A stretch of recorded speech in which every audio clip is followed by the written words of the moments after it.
La semaine politique, c'est la semaine de Mahmoud Dicko. Mahmoud Dicko, de l'imam Mahmoud Dicko, ancien président du Haut Conseil islamique du Mali, ancien président du Haut Conseil islamique du Mali, actuellement parrain de la CEMAS, qui est la coordination des mouvements et associations de soutien, mais c'est aujourd'hui le chef de la contestation politique en République du Mali.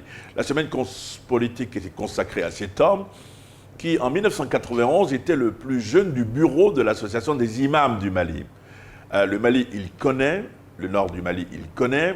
Il a séjourné notamment à Tombouctou. Il a enseigné, il était professeur franco-arabe là-bas. Il a laissé de bons souvenirs, il a de bonnes relations. C'est un homme qui est un homme de réseau, si vous permettez l'expression.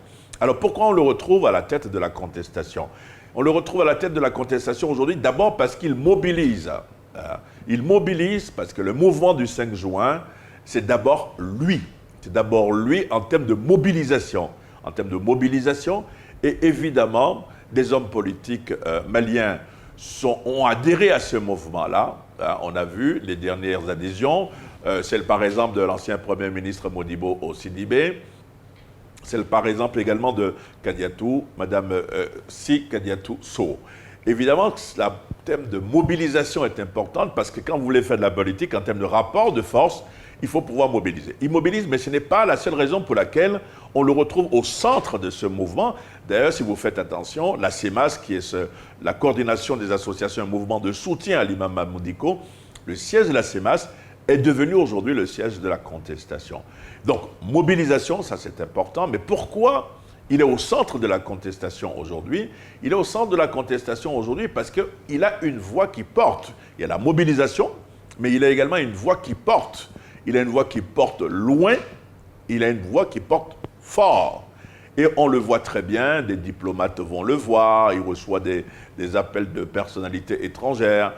Donc, il est au centre de la mobilisation, mais également, il a une voix qui porte. Que veut Mahmoud Dicko? Je l'ai longuement rencontré chez lui. Je suis persuadé à ce stade que ce n'est pas un homme qui veut être président de la République. Ce n'est pas son objectif. Son objectif, je le pense, c'est dans un premier temps de remettre, si vous voulez, de faire un bing bang sur le plan politique, parce qu'il parle de la politique, des difficultés de la vie, de la gouvernance, il est clair là-dessus. Et je pense qu'il veut faire changer les choses, mais en demandant aux hommes politiques de se mettre ensemble. Il peut vouloir être le gardien du temple, ça ce n'est pas du tout exclu, ça se sent nettement dans ses propos, mais ce n'est pas quelqu'un qui veut vraiment la bagarre. Je n'ai pas eu cette impression-là.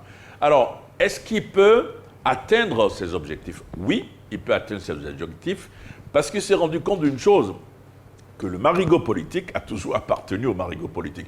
Il sait qu'il y a des hommes politiques qui sont avec lui, qui ne sont pas forcément ses adeptes, qui sont avec lui à cause de ce qu'il pèse. Mais donc, mettre les Maliens ensemble, mettre les politiques ensemble pour qu'ils gouvernent, c'est important. Est-ce qu'il veut le départ du président de la République? Il est plutôt mesuré parce que quand on lui pose la question, il dit « il est toujours président pour moi ». Mais en même temps, il dit « je ne suis plus seul ». Il faut qu'on discute ensemble. Il faut écouter les autres également. Donc, ça, c'est important. Donc, on peut se poser la question de savoir si il n'est pas en train d'être dépassé par ce qu'il a créé. Est-ce que finalement, les partis politiques, les associations, les syndicalistes qui sont autour de lui, au sein de ce mouvement du 5 juin, ne sont pas en train d'aller plus loin que lui, en lui disant « si tu recules, nous t'abandonnerons, si tu avances, nous te suivrons, et si tu t'arrêtes, nous te pousserons ». Cette semaine est une semaine indécisive, puisqu'une autre manifestation est prévue. Ce qui frappe dans ces manifestations, c'est toujours l'appel au calme. On évite la violence, ce sont des slogans de l'imam Mahmoud Dicko. L'imam Mahmoud Dicko, quel sera son avenir dans 5 ans? Quel sera son avenir dans 5 ans? Quels sont ses rapports avec les djihadistes sur le territoire malien?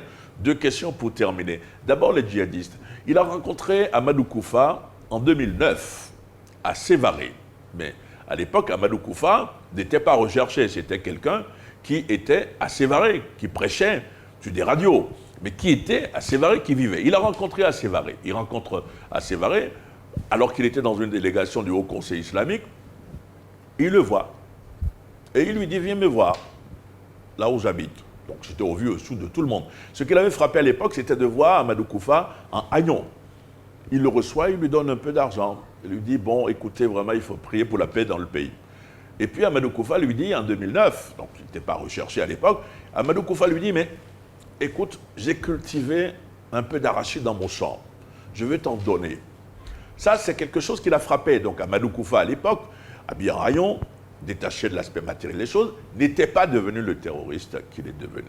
Yedder Ali, il l'a connu également, mais il n'était pas le seul à le connaître à l'époque. Quand Yad était fréquentable à Kidal, tout le monde allait habiter chez lui. Donc il a connu. Ce que lui souhaite par rapport aux djihadistes, il dit, ce qu'on va faire, c'est qu'il faut négocier avec tout le monde. D'ailleurs, le dialogue national inclusif, il le rappelle, a demandé d'engager des négociations avec le terrorisme. Mais pour lui, il y a également une ligne rouge à ne pas franchir. Il parle de l'intégrité territoriale du Mali.